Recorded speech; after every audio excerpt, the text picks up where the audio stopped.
Welcome to the Burning Pallets Podcast, sponsored by Texsource. Here's your host, Ryan Boland. What's up, guys? Ryan here with the Burning Pallets Podcast. We're at the Long Beach Trade Show here in California. We're in the CCI booth. Thankful for those guys letting us crash the booth and host some podcasts. We have the CCI guy in the podcast today, Robert Luca. Thanks for joining us, talking about some products, wildfires, dodging the fires, that sort of thing. Mike Hoey, as always, is in the podcast. And Mike Hoey's been getting a ton of people coming by him, taking photos, talking about his TikToks and all of his artwork videos. Is it all on TikTok, or is it you got? Yeah, TikTok, Instagram. Yeah. Anyways, he's getting a lot of publicity out here, which is why you like coming to the shows. Yeah, it's all for my ego, Ryan. Yeah. You're stuck in North Carolina. He's almost world famous. He is, and he tells us all the time back at Texsource and everybody at Texsource about that. And people call in, well, hey, can I speak to Screen Printer Mike? Asking questions. Yeah, customers do, but you see the people coming in and taking pictures and bullshitting with them. I'm famous on the internet. Yeah. Right.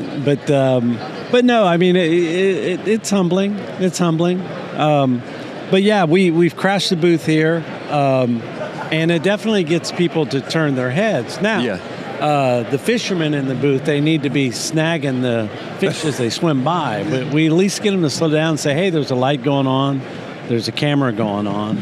Ryan and I were trying to sell some dip tanks and shit yesterday, right? Yeah, you guys were, you had a line here, people getting them. Yeah.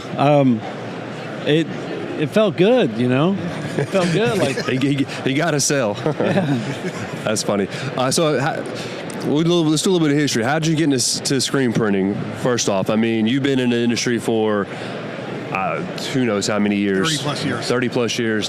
You've been in the industry how long, Mike? I mean, not that long. 30 plus? Since the late 80s. Every podcast, I guess. So you've been in for 30 plus years. Why haven't you got out of screen printing? Why are you still in it? Why am I still in it? Yeah, I guess. I mean, because what I'm leading to is once you get into screen printing, what we found out is you're stuck in it. You never leave. I mean, it seems. Well, I know for me, it's something that initially I discovered that I really enjoyed it, and all the technical part of it, and then I travel around a lot and get to teach people a lot of stuff. So, yeah, traveling part would be good. Yeah, the travel part's really good. Now, over the years, the company. Like, where did they start initially in the product space? So, and then, like, I guarantee you that, like, it's chemicals, obviously. Yeah, but it's funny when I tell you this because they actually started like just a little bit before 1984, but it was geared towards LA in the restaurant business and restaurant chemicals. Oh, okay. And then CCI. they gravitated towards chemicals for the graphic industry because if you go back 30 years ago, most of this industry was graphic printing. And it was like 80% graphic and 20% textile. Yeah. And that's actually, in the last 15 years, it actually, when the digital part came in, it set aside all the digital stuff and it migrated all the textile. So stupid questions. Chemical consultants, what's the I? Incorporated? Incorporated. Okay. Yeah. So they started in restaurant industry first. Chemical consultants. I mean, they're making all chemicals for everything. The chemicals for the food that we eat. Yeah. It was more like dishwashing chemicals. Yeah. That kind of stuff. They still sell some of that stuff, or they? No, we don't do that anymore. Gotcha. So. But I can see like probably the most well-known product that you have is the pink stuff. Right now it is, but before it was probably like GB2000, GB1000, like haze removers, and then some graphic ink washes. But so right now, probably one of our most popular products we sell a lot of is probably the pink stuff. Yeah, but see that shows you right there. It's got a great name, the pink stuff. Yeah, I almost kind of giggle just hearing that idea of the pink. It's true, and it smells like cherry bubble gum. And I can claim to fame that's one of the products that I got to name. Oh, okay. Because we come out with new products, and it's like, well, what are we going to call it? Yeah. If you start thinking about it, it's hard to name products sometimes. It is. No, it's got to be something like cool, like the pink stuff, because then that's an attention grabber. Was it always pink, or y'all just made it pink? It was always pink. Okay. Yeah, and Who came first, the brown pink auto or pink stuff? Actually, we had a competitor that had a similar product that was like a more pastel color pink, and we made a better version of that with some micro pumice in it, micro grit, and then it's a brighter pink. It feels like when you whoever's out there use pink stuff, everybody knows once you use it how good it is. Dwayne loves it, but it's to me when I look at it, it seems more of like a simple Barbie kind of. Chemical's not going to work, but once it gets on there, that sucker does.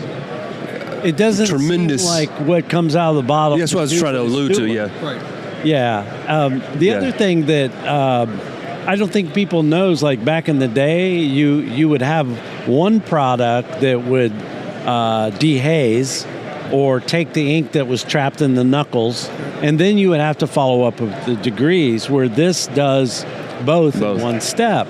And when I first heard about this 2 things that I had to do all in one step, I called bullshit on it. I'm like, there's no way, because how am I going to have like this solvent, but yet it degreases? So I called bullshit on it until I tried it. I'm like, this works. Yeah.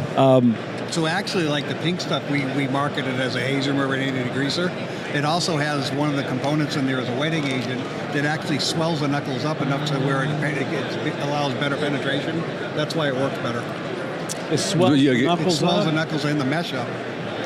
And then it allows everything to retain on the mesh. Like there's degreasers that you have that don't have wetting agents. They'll just run off the screen.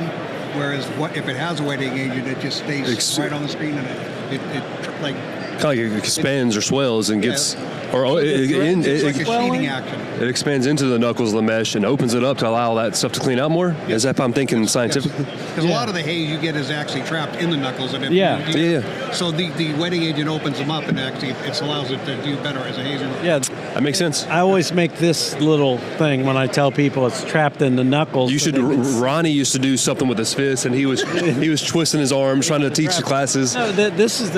I know that's the right way, but I'm saying Ronnie used to. Yeah, in classes he would be all up sideways and doing stuff in the knuckles. Anyways, but that's interesting. Yeah. That because the pink stuff's a little thick. Doesn't got like a little bit of a grit type of feel. Yeah, it's a micro grit in it. But is that grit? Is that's kind of like that wetting agent? What expands maybe? That's what helps. That's part breaks. Of that. Okay. That's what helps break it up. It's gritty, kind of like that. I learned something by the way. Yeah, kind of like the soap that's got a little grit in it. Yeah. That texture. That green stuff you had right here too. Those soaps, those hand soaps, that's pumice usually in those. Pumice. But what's in our pink stuff is called a micro grit. Micro grit. Nobody knows what it is, but it's a micro grit. But I understand it now, and I know why it works so well. But I was surprised over the years because I worked in lots of different shops, and you got lots of different vendors, I was surprised to see some of the other lines of stuff that CCI has, like their emulsions and discharge inks. Their fluorescent discharge right out of the bucket. I mean, fluorescent discharge, that's pretty amazing shit. Because some of those are off the scale. Yeah. If you want to dabble with discharge and you don't want to have a mixing system where you go full on commit to that, then you can use their white, their base. I was going to plug a company name into it, but I won't plug it. That little box that you guys have, it's got those 6 inks in it. That's what you're getting to, that little screen print direct. The discharge, not just plastic. So we actually have like discharge startup kits where it has the 14 primary colors in it and the activator. And if you go on our website, there's a free download where there's a color matching system on there. Is it like that 50-50 where you do, is it a plastic or a water base? It's a water base. Okay. And discharge, right? It discharge water base. And you're mixing, it's a 14 color, it's like a mixing system, you mix them together? Yeah, you mix, so if you look at like a Pantone book and you see PMS 110 yellow, so that's going to have some yellow and warm red in it. Yeah. And it's got 90% yellow and 10% warm red. Yeah. If you mix in their system, it has those specific colors. On the PMS book, it comes out with that PMS color. Yeah. Yeah, and those little kits, those are great because you can get into it and dip your toe into discharge testing, without breaking the bank. where there's some systems, like if you wanted to get into and mix colors, like silicone, for example, you could buy a car for what you're going to spend just getting set up. So, but discharge is one of those things that nobody's ever going to be like, hey, we've eliminated the need for discharge. Discharge is its own little People should use more discharge. Oh, yeah, They're scared of it. There's companies that are scared to make the transition because, like, the first thing they do is, look, I got 10 racks of plastisol, and what am I going to do with that? So we have a product called Plasticharge, P-Charge. Yeah. And you mix that 50-50 and add activator, it's like simulated discharge. Yep. Yeah, it's like training wheels. I know people that use that. Yep. You know, in the end, though, what I think, because of the way digital and DTF has taken on and taken that chunk, the screen printers to survive, they need to start learning how to do this stuff that can't be done otherwise, right? So in other words, if you were the best discharge printer in your area or the shop that just had nailed that, then you that's something to put you hang your hat on, and for your sales force, like, hey, we're the discharge guys, right? So I think specialty inks and all of that are going to be more important now than ever, as the low-end market, the manual shops are all just starting to do some sort of DTF digital product. Where's CCI? I mean, are you guys kind of, what are you thinking about the DTF? Because obviously, you know, stuff that was screen printed is now. The most I can say about that is we're in the process of becoming involved in that technology. So you heard it. He's got secrets he's not telling us. Well, we do have the consumables for the DTF already, and now we're in most of our dealers, like Texsource, you guys sell the units. So we got the powder, the adhesives, and all that to supply for the DTF. So we got. I originally started off by asking how Robert got started into screen printing or in this industry, why you're still into it, to the history of CCI. But back to you. You started off you've been in this industry 30 plus years. You started off in screen printing yourself, or you kind of went straight into how I started into this is I was in the plastic industry, and I used to run a custom color lab. We used to have like a color computer, and I had like eight lab techs working under me, and we would engineer colors for plastic resin, like and make stuff for like Barbie and the Ferrari and that kind of stuff. And I got bored, and I went to a headhunter and I said, hey, what? So he led me into the screen printing part of it. So then I got into a shop that was doing textile printing and serigraph printing, and I took over their whole color matching department. Yeah.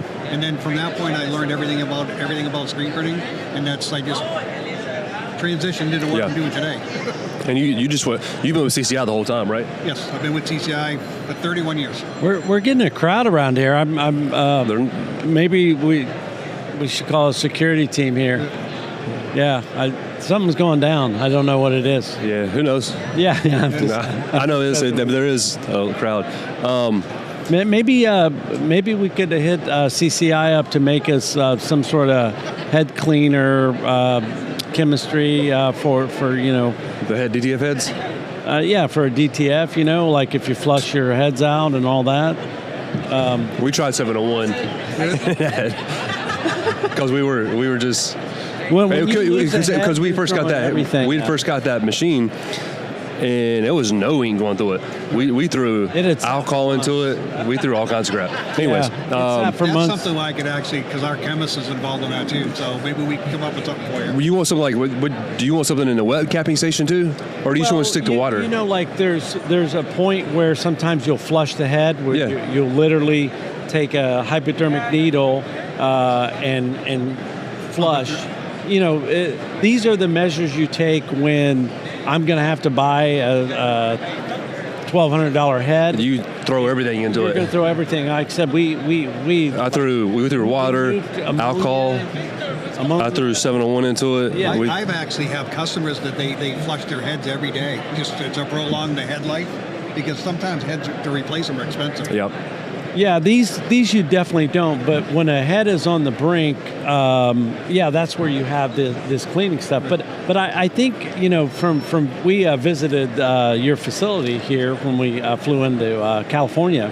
It seems to me like I could just bring you like some mystery and say like, hey, can you make this? And we can give it to you. And you guys can like reverse engineer and do it, right? We do that all the time. But yes, we can do that. If you brought us some, said, hey, can you make us this or a better version of this? That our lab has a capability. We need to test them. I'm going to give them some Windex, but not tell them it's Windex, just to test the theory. But don't aggravate my chemist. Okay. He's from the UK. I don't like it. Yeah. I still think, we need to do something with your chemist, in the Breaking Bad. We need to do a Breaking Bad parody. So what do we got? What do we got that's new coming out? I mean, I know you got the. It's not. What is that? It's not pallet gel. It's not print grip. It's what is that? Polygrip. Polygrip. The Polygrip. Polygrip. Yeah. That's kind of new. It's top-on Polygrip. It's relatively new in the market. I think there's only 2 other companies that have versions of these. So. And I'm kind of pissed at every single one of you guys for making it. First off, because I want to sell the mist. Because you didn't think of it first? No, well, I want to. I like the mist. I like the old stuff. The mist, the flashes, the webs. Yeah, it's killing the. There's a lot of customers that like the old school stuff, but you got to go with the flow. You do, yes, 100%. We have to be innovative on different levels. Yep. I like the way when you spray the spray mist, how it makes the hair on your arms kind of like stand up. It's on there, coats it a little bit. But anyway, back to that. Yep. It's a newer product for CCI. How's that going? Obviously, you're making it here in your plant here in California. How does that process of making it? I mean, well, usually how this starts is like the salespeople in our company, we identify something that we need to have improved. Yeah. And then I particularly would go to the owner of my company and say, hey, I need a product like this. And then that he approves it, it goes into the lab. Yeah. Our chemists work on it. Because you have a chemist in shop, because you have, like Mike has an idea, I don't have a chemist. I can't go make something. Right. Yeah. We can't do that. So it's kind of cool that you can have a chemist on hand, that you can just give them whatever, figure this out, make it for us right then. So that's pretty good. I can tell you that we're working on a solvent-based pallet adhesive that you're familiar with the water-based versions. Yeah. The solvent-based ones, they outperform the water-based ones by like tenfold. A solvent-based what? A solvent-based pallet adhesive. Oh, pallet adhesive. Yeah. Okay. But I mean, it's still a liquid. They would last all day long versus top-on or water-based one you'll have to apply it every 4 to 10 revolutions. Really? So that's something we'll see in 2025. Maybe? Yeah, absolutely. That's still a liquid, though, right? It's still like a water-based? It's a liquid. It's a solvent-based liquid. Okay. So you still the same application, squirt it on? Apply it the same way as water-based top, like the top-on. Yeah. Yeah, that's interesting. We're working on what I actually put a project in. I want a universal, what I consider a universal emulsion made. One that's a single part emulsion. It's a hybrid. It has solvent resistance but extreme water resistance. Yeah. But it's also suitable to reclaim in an automatic screen washer. Gotcha. With high solids. So that one, we're working on that. That one emulsion can replace almost everything on the market. Yeah. Yeah. Especially when you have I've long 60 said, of them. Because people ask me, what emulsion to buy, and I'm like, look, there's way too many emulsions out there. Way too many. Yeah, it's like white ink. White ink, way too much. We just need to narrow this down because the newbies are so confused on what to try. Even Baskin Robbins started this shit. 33 flavors, don't need it. Maybe you could 5 or 6. Like 3, right? So. Yeah. Like you got 3, throw in like butter pecan and maybe Superman for the kids and Chunky Monkey or something. Chip mint, right? Yeah, but 33 flavors, I don't, this is what's wrong. I'm a butter pecan guy. Yeah. I talked to our chemist and the owner of my company this week while I was having meetings, and I brought up the fact that and you're aware of this, and so is it Robert Bullen, about you open up our price book and you say, you got a lot of products. Yeah. So what I suggested is we don't need 30 of these. Let's scale it down to 4 or 5 of this and 4 of these, and we're going to work on a project like that because it's not necessary. Yeah. Yeah. It makes it hard too for your chemist or your employees who are, all right, here's this order, which they've got it down pat now, so it's probably simple for them, but that's a lot of feels like a lot of extra material that you have to have, or raw material that you have to make all these things. And I can see product variances based on like geographics, and the climate's a little bit different in Florida versus like Boston with the humidity. So that's why I think we only need like 4 emulsions at the most. Or maybe 5. That's fair. You add like a high density one. Yeah. Or just use the fat films or whatever, the capillary films, thick ones. I tried doing the coating a screen one time. I coated it for like 15 days straight. I just kept putting emulsion on. I got that sucker so thick. Never even tried to burn a screen on it, and I don't know why I kept doing it. I would love to come in and show you how to make an HD screen. Because I have this down pat manually. We have that emulsion called HD Red. Yeah. It's got almost 60% It's like solids. it's oatmeal, right? It's crazy, but it replaces capillary like fat film. Yeah. Whereas your fat film, like a gallon of mine, say $80, it'll make as much as $800 worth of film. But I can show you like just with maybe 8 coats of emulsion how to make a 200 micron mesh. It's like oatmeal, right? No, it's not oatmeal. I tell you, like if you took a 2-liter Pepsi bottle, this stuff is so thick you can't pour it in there. Oh. It's that thick. Yeah, well, that's why I call it oatmeal. Yeah. Thick. It's thick as a brick. It's thicker than Cairo syrup. You use that. I come in and show you how to make thick screens. You use that that other edge on the scoop coat, the round edge. Round edge. Yeah.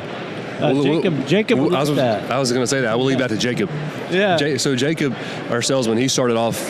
So he was a screen printer. He worked for different shops, and he opened up his own shop.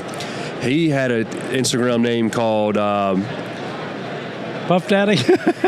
Well, we call him Puff Daddy now because we used to until the scandal. That was his not claim to fame, but he did a lot of HD prints, puff prints, specialty type of prints. So he came on with Texsource, and he just loved puff printing. So speaking of HD and puffs, he would like that. That emulsion we have, you can make screens up to 800 microns. That emulsion That's pretty damn thick. Like this thick. Yeah. And you got to have a machine that can push that much through. Do you have an autocoder? No. So I've trained some companies, they have like an autocoder where I've showed them, we slow it down to the speed of 10. Yeah. And then you just one coat on the back of the screen, and all the other coats after that are all on the ink side of the screen. And every coat at that speed, we put 25 to 30 microns. Yeah. So you're coating on the inside of the screen that many times? Always on the inside. Yeah, because it'll push it to the print side. Yeah. We should. But you're building more of a stencil on the ink side of the screen, aren't you? No, you're pushing it through the ink side to the substrate. Well, I'm talking about you, but you're coating it multiple times. Yeah, multiple times. Yeah, you're and every 4 times you coat, you do turn the screen 180 degrees and coat 4 more times the other way. And it just. But then there's a key to how you dry this. You lay it in ink side up for 10, 15 minutes, and then you flip it a couple times so that the emulsion settles out, and then it dries. By the time it dries, it's like a sheet of glass. Yeah, we'll definitely have to play around with that next time you're in North Carolina, and then we can whip out some HD inks. We used to teach specialty printing classes, but no one ever showed up. But we were just we had a good one last time. We did? I wasn't there, was it? Yeah, you were. Cause you remember we did the 3D T-shirts and stuff? Classes. So we actually... we teach specialty classes, so we had to teach puff printing and water discharge printing and all that stuff. So I am telling you, I really see the need... for people to start learning. I used to think specialty inks were like the moonwalk, like whip them out once in a while, but don't overuse them.